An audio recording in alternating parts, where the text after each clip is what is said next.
नमस्कार दोस्तों, stock market studies में फिर से एक बार आपको बहुत-बहुत स्वागत है। तो आज यहाँ पे मैं डिस्कशन करूँगा एक ऐसे कंपनीज़ के बारे में जो देखा जाए तो एक मल्टी बैगर रिटर्न देने वाला कंपनी है। इस कंपनी ने जब से स्टार्ट हुआ तब से लेकर 1 लाख परसेंटेज का रिटर्न दे दिया। 1 लाख परसेंटेज। सोचिए जिन्होंने इस कंपनी के ऊपर स्टार्टिंग से निवेश करके रखे थे और आज तक निवेश करके रखे हैं, तो उसको 1 लाख परसेंटेज का रिटर्न मिल चुके हैं। उसके साथ एक्स्ट्रा बेनिफिट भी मिला है। तो आज जिस कंपनी के बारे में बात करूंगा वो इंडिया के केमिकल किंग है। केमिकल इंडस्ट्रीज में इसका ही डंका बजते हैं। तो इस कंपनी के ऊपर मैं इसीलिए बात कर रहा हूँ क्योंकि कंपनी को एक डिस्काउंट प्राइस में इस कंपनी का शेयर अभी मिल रहा है, तो उसका फायदा जरूर आपको उठाना चाहिए। तो सब कुछ मैं यहाँ पे डिस्कशन करूंगा, तो वीडियो को लास्ट तक देखिएगा। और अभी तक चैनल को सब्सक्राइब और बेल आइकन को हिट नहीं किया तो जरूर कर लीजिएगा। साथ ही साथ टेलीग्राम को भी जुड़ लीजिएगा। बहुत सारे अपडेट्स इन्फॉर्मेशन वहाँ पे आपको मिलता रहेंगे। तो अब तो चलो देख लेते हैं आज के स्टॉक के डिटेल्स के बारे में। तो कंपनी का नाम कौन सा है? कंपनी का नाम है एसआरएफ। आप सभी जानते हैं एसआरएफ के बारे में, जो एक केमिकल किंग है। केमिकल किंग क्यों बता रहा हूँ? क्योंकि कंपनी का जो बिजनेस मॉडल्स है वो फ्यूचरिस्टिक है, और जो जिस प्रोडक्ट के ऊपर कंपनी बिजनेस करते हैं वो लॉन्ग लास्टिंग करने वाला कंपनीज का बिजनेस मॉडल है। क्योंकि इसका प्रोडक्ट हमेशा बढ़ते जाएंगे, कभी कम नहीं होगा। मैं आपको मतलब किस लिए बता रहा हूँ आप खुद ही देख लीजिए। देखिए इसका जो प्रोडक्ट है, आप देख सकते हैं, touching lives everybody, sorry everyday. मतलब कंपनी हर दिन में जो जो प्रोडक्ट यूज किया जाता है उसके ऊपर ही काम करते हैं। जैसे आप देखेंगे तो फोरोकेमिकल्स बिजनेस। तो फोरोकेमिकल्स क्या होते हैं? देखिए, जितने सारे रेफ्रिजरेटर होते हैं, जितने सारे एयर कंडीशन होते हैं, तो उसके अंदर एक केमिकल यूज किया जाता है। इस केमिकल्स के माध्यम से कूलिंग होता है। तो इसके डिमांड हमेशा बढ़ते जाएंगे क्योंकि ग्लोबली मार्केट का जो जितना बड़ा इम्पैक्ट आएगा, जितना गर्मी बढ़ेंगे उतना घर घर में एसी देखने को मिल जाएगा। और इंडिया में इस मार्केट का डिमांड लगातार बढ़ते रहेंगे। तो इसका प्रोडक्ट का डिमांड बढ़ेगा तो ज़्यादा से ज़्यादा ऑब्वियसली इस कंपनी उसका प्रोडक्ट सेल करते हैं तो उसका भी फायदा होगा। अगर इस सेक्टर वाइज देखा जाए तो प्रोडक्ट के बारे में बात करूँ तो देखिए, रेफ्रिजरेटर मतलब जो रेफ्रिजरेंट करने के लिए जो प्रोडक्ट लगते हैं, जो गैस लगते हैं, वो साथ ही साथ फार्मा के ऊपर भी, साथ ही साथ इंडस्ट्रियल केमिकल्स के ऊपर भी इसी का ही प्रोडक्ट ब्रांड लगते हैं। मतलब जो ये जो प्रोडक्ट है इसका डिमांड हमेशा रहेंगे। सेकेंड जो टाइप है वो है, आप देखेंगे, स्पेशलिटी केमिकल। स्पेशलिटी केमिकल मतलब आप सभी जानते हैं, जो फार्मास्यूटिकल इंडस्ट्रीज होते हैं, जैसे क्रॉप प्रोटेक्शन, क्रॉप ग्रोथ, तो इस तरीके से प्रोडक्ट के ऊपर भी इसका डिमांड होते हैं। अगर इसका मैं डिटेल्स दिखा दूं तो आप यहाँ पे देखेंगे, तो यहाँ पे आपको बिजनेस मॉडल देखेंगे। देखिए, अ, तो टेक्नोलॉजी बेसिस में मतलब यहाँ पे बताया जा रहा है कि उसका जो प्रोडक्ट है वो कहाँ कहाँ पे आपको देखने को मिल जाएगा।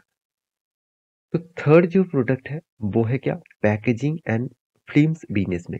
देखिए, पैकेजिंग एंड फिल्म्स मतलब मान के चलिए आप बाजार से कोई भी प्रोडक्ट खरीद के लेके आना चाहते हैं, चाहे वो कोई ऑयल हो, चाहे वो कोई मतलब बेवरेजेस हो, चाहे वो कोई चिप्स हो, इस तरीके से बिस्किट हो, कोई भी प्रोडक्ट आप खरीद के लेके आते हैं तो उसके लिए यूज किया जाता है प्लास्टिक। तो वो जो प्लास्टिक होते हैं, जो पैकेजिंग फिल्म्स होते हैं, उसका भी प्रोडक्ट इसी कंपनी बनाते हैं। तो उसका भी केमिकल्स इसी कंपनी सप्लाई देते हैं। साथ ही साथ टेक्निकल टेक्सटाइल बिजनेस, इसका मतलब देखिए, केमिकल्स का सबसे ज्यादा जरूरत कहाँ पे होते हैं? टायर्स इंडस्ट्रीज में। तो टायर इंडस्ट्रीज में भी कंपनी का डिमांड हमेशा के लिए रहते हैं। उसके साथ आप देखेंगे कोटिक फैब्रिक बिजनेस। मतलब जो फैब्रिक्स यूज किया जाता है, मतलब टी जो जो तीपल यूज किया जाता है, मान के चलिए आप यहाँ पे दिखाया जाता है कि स्टेडियम के अंदर जब बारिश होती है तो इस तरीके से आपको कोटिंग मतलब लगाए जाते हैं, जहाँ पे बारिश ना होने के कारण क्रीज में कोई बारिश ना हो। तो इसीलिए इसका भी प्रोडक्ट इसी कंपनी बना है। साथ ही साथ आप देखेंगे तो लैमिनेट फैब्रिक बिजनेस, मतलब रोड्स में लैमिनेट किया जाता है, जहाँ पे मतलब रात के अंधेरे में आपको लाइट चमक चमक मतलब जब लाइट का रोशनी पड़ेगा तो उसको चमचमाती नजर में आ सकते हैं। तो इसी तरीके से प्रोडक्ट कंपनी बनाते हैं। तो कंपनी का जो प्रोडक्ट है और डिमांड और सप्लाई है वो मैं आपके सामने रख चुका हूँ। टायर का जो बिजनेस है उसमें देखिए, मतलब इंडस्ट्री जो बिजनेस है उसमें टायर्स का जो कोड है, जो कोड फैब्रिक है, तो इस जो कोड फैब्रिक है उसको कंपनी बनाते हैं। साथ ही वो चाहे इंडस्ट्रियल कोई गाड़ियाँ हो बसेस, ट्रक्स हो, मोटर बाइक्स हो, साइकिल हो, बसेस हो, कुछ भी हो। साथ ही साथ बेल्ट फैब्रिक्स, तो बेल्ट के माध्यम से बहुत सारे प्रोडक्ट को एक जगह से दूसरे जगह तक लेके जाया जाता है, तो उसका भी प्रोडक्ट यही कंपनी बनाते हैं। साथ ही साथ पॉलिस्टर इंडस्ट्रीज मतलब जो देखिए सीट बेल्ट होता है, इस तरीके से प्रोडक्ट भी इसी कंपनी के माध्यम से बनाए जाते हैं। साथ ही साथ आप देखेंगे और भी 2 प्रोडक्ट है, चलो वो भी मैं आपको दिखा देता हूँ, तभी और भी आपको क्लैरिटी हो जाएगा। जो कोटिंग फैब्रिक्स है, वो आप देखेंगे तो इंडस्ट्रीज में इस तरीके से कोटिंग फैब्रिक को बनाए जाते हैं, इसी कंपनीज़ के माध्यम से। जहाँ पे आप देखें, चाहे वो गाड़ी के सीट्स हो, गाड़ी का रूफटॉप हो, साथ ही साथ हैंगर ओवर हो, साथ ही साथ आप देखेंगे स्पोर्ट गुड्स हो, तो इस तरीके से साथ ही साथ स्टैटिक कवर्स हो, गाड़ी का जो कवर्स होते हैं, इस तरीके से प्रोडक्ट कंपनी बनाते हैं। लास्ट में जो वो है लैमिनेट। तो ये जो लैमिनेट है, आप देख सकते हैं कोल्ड लैमिनेट, जो फ्लोर फ्रंट लिड्स है, ये भी इस कंपनी बनाते हैं। साथ ही साथ cold laminate back lids company बनाते हैं। हॉट मतलब लेमिनेट प्रोडक्ट भी कंपनी बनाते हैं। तो ये अलग-अलग प्रोडक्ट है जो कंपनी आपको यहाँ पे बना के देते हैं।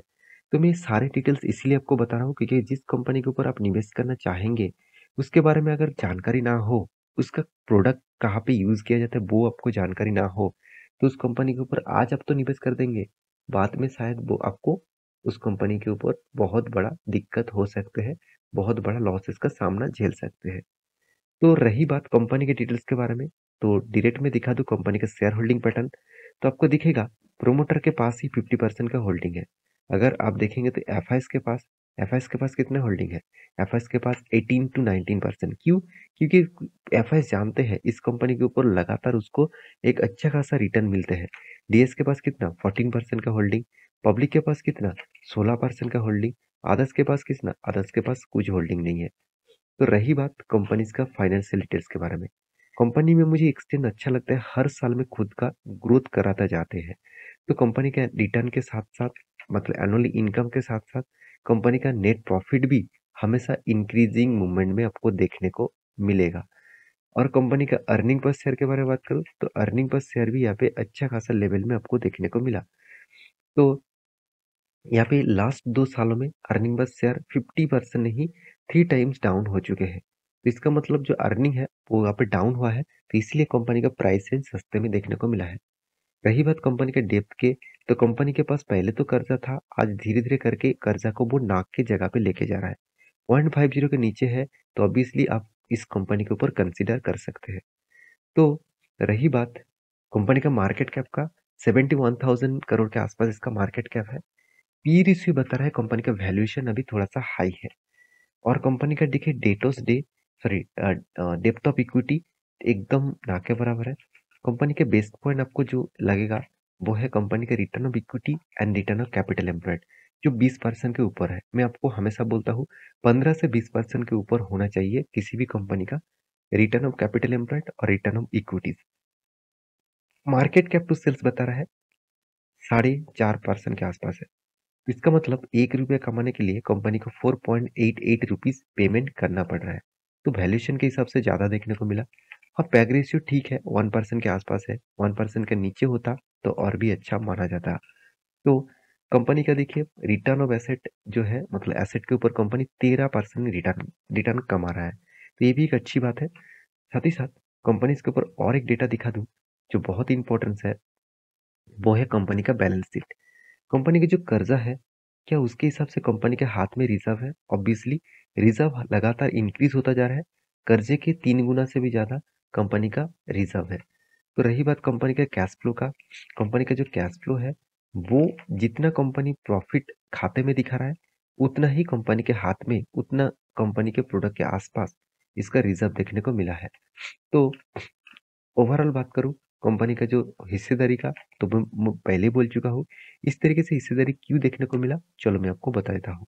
तो कंपनीज के ऊपर अगर आप प्रॉफिट एंड लॉस का देखेंगे, सीएजीआर का परसेंटेज देखेंगे, 10 साल में 50%, 5 साल में कितना 40%, 3 साल में कितना करीबन 66% के आसपास। तो इतना शानदार अगर रिटर्न मिले लॉन्ग टर्म के लिए, तो कौन नहीं रहना चाहेंगे। तो हर कोई इस कंपनी के ऊपर निवेश करके रखना चाहेंगे। रही बात कंपनी का सेल्स ग्रोथ, वो भी 20% के ऊपर है। प्रॉफिट ग्रोथ तो 30% के ऊपर है। तो ये बेस्ट पॉइंट बताते हैं कंपनी का स्ट्रेंथ। कंपनी के चार्ट पैटर्न के बारे में बात करूँ तो कंपनी लॉन्ग जर्नी कोविड के बाद करने के बाद एक ही रेंज के ऊपर अभी ट्रेड कर रहा है। इसी रेंज के ऊपर ट्रेड कर रहा है, एक बॉक्स फॉर्मेट के ऊपर ट्रेड कर रहा है। तो मैं जरूर कहूंगा इस कंपनी के ऊपर आपको सस्ते दामों में शेयर मिला है।